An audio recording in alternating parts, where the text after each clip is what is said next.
नमस्कार, मैं हूँ ज्योति और आप सुन रहे हैं सुनो ना। यहाँ कहानियाँ सिर्फ सुनाई नहीं जाती, समझी भी जाती हैं।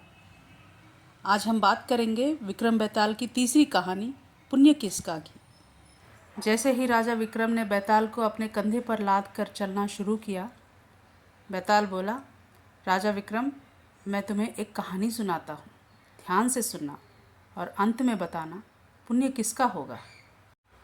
वर्धमान नगर में रूपसेन नाम का एक राजा राज करता था। एक दिन उसके यहाँ वीरवार नाम का एक राजपूत नौकरी के लिए आया। राजा ने उसे पूछा कि उसके खर्च के लिए क्या चाहिए, तो उसने जवाब दिया, 1000 तोला सोना। सुनकर सबको बड़ा आश्चर्य हुआ। राजा ने पूछा, तुम्हारे साथ कौन कौन है? उसने जवाब दिया, मेरी स्त्री, बेटा और बेटी। राजा को और भी अचंभा हुआ, आखिर 4 लोग इतने धन का क्या करेंगे? फिर भी उसने उसकी बात मान ली। उस दिन से वीरवार रोज 1000 तोले सोना भंडारी से लेकर अपने घर आता। उसमें से आधा ब्राह्मणों में बांट देता, बाकी के 2 हिस्से करके एक मेहमानों, वैरागियों और सन्यासियों को देता और दूसरे से भोजन बनवाकर पहले गरीबों को खिलाता। उसके बाद जो भी बचता उसे स्त्री बच्चों को खिलाता, फिर खुद खाता।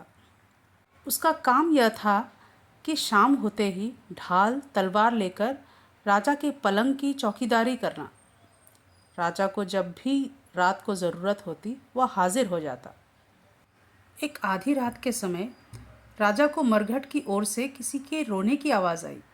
उसने वीरवार को पुकारा तो वह आ गया। राजा ने कहा, जाओ पता लगा कर आओ कि इतनी रात गए यहाँ कौन रो रहा है और क्यों रो रहा है। वीरवार तत्काल वहाँ से चला।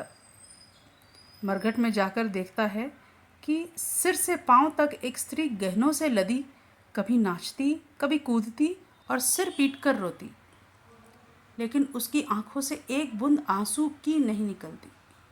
वीरवार ने पूछा, तुम कौन हो, क्यों रो रही हो?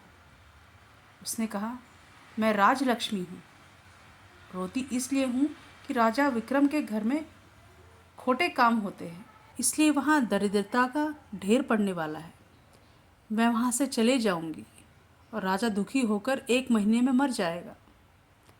सुनकर वीरवार ने पूछा, इससे बचने का कोई उपाय है? स्त्री बोली, हाँ है। यहाँ से पूरब में 1 योजन पर एक देवी का मंदिर है।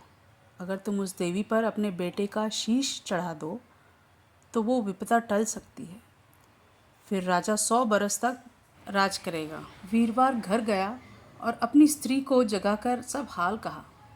स्त्री ने बेटे को जगाया, बेटी भी जाग पड़ी। जब बालक ने बात सुनी तो वह खुश होकर बोला, आप मेरा शीश काट कर ज़रूर चढ़ा दें। एक तो आपकी आज्ञा, दूसरे स्वामी का काम, तीसरे यह शरीर देवता पर चढ़े। इससे बढ़कर बात और क्या होगी? आप जल्दी करें। वीरवार ने अपनी स्त्री से कहा, अब तुम बताओ। स्त्री बोली, स्त्री का धर्म पति की सेवा करने में है। निदान चारों लोग देवी के मंदिर में पहुँचे। वीरवार ने हाथ जोड़कर कहा, हे देवी, मैं अपने बेटे की बलि देता हूँ। मेरे राजा की 100 बरस की उम्र हो। इतना कहकर उसने इतने ज़ोर से खांडा मारा कि लड़के का शीश धड़ से अलग हो गया। भाई का यह हाल देखकर बहन ने भी खांडे से अपना सिर अलग कर डाला। बेटा बेटी चले गए तो दुखी माँ ने उन्हीं का रास्ता पकड़ा और अपनी गर्दन काट दी। वीरवार ने सोचा कि घर में कोई नहीं रहा तो मैं जीकर क्या करूँगा। उसने भी अपना सिर काट डाला। राजा को जब यह मालूम हुआ तो वो वहाँ आया। उसे बड़ा दुख हुआ कि उसके लिए 4 प्राणियों की जान चली गई। वह सोचने लगा कि ऐसा राज करने से धिक्कार है। यह सोच उसने तलवार उठा ली और जैसे ही अपना सिर काटने को हुआ कि देवी ने प्रकट होकर उसका हाथ पकड़ लिया। बोली, राजन, मैं तेरे साहस से प्रसन्न हूँ। तू जो वर मांगेगा सो दूंगी। राजा ने कहा, देवी, तुम अगर प्रसन्न हो तो इन 4 को जिंदा कर दो। देवी ने अमृत छिड़क कर उन 4 को फिर से जिंदा कर दिया। इतना कहकर बेताल बोला, राजा बताओ, सबसे ज़्यादा पुण्य किसका हुआ? राजा बोला, राजा का। बेताल ने पूछा, क्यों? राजा ने कहा, नौकर का अपने मालिक के लिए जान देना उसका कर्तव्य होता है, लेकिन एक राजा का अपने नौकर के लिए अपना राजपाट और जान तक छोड़ देने को तैयार होना, ये बहुत बड़ी बात है। यह सुन बेताल गायब हो गया और पेड़ पर जा लटका। बेचारा राजा दौड़ा दौड़ा वहाँ पहुँचा और उसे फिर पकड़ कर लाया तो बेताल ने चौथी कहानी शुरू की। जवाब तो मिल गया, लेकिन ये सफ़र अभी ख़त्म नहीं हुआ है।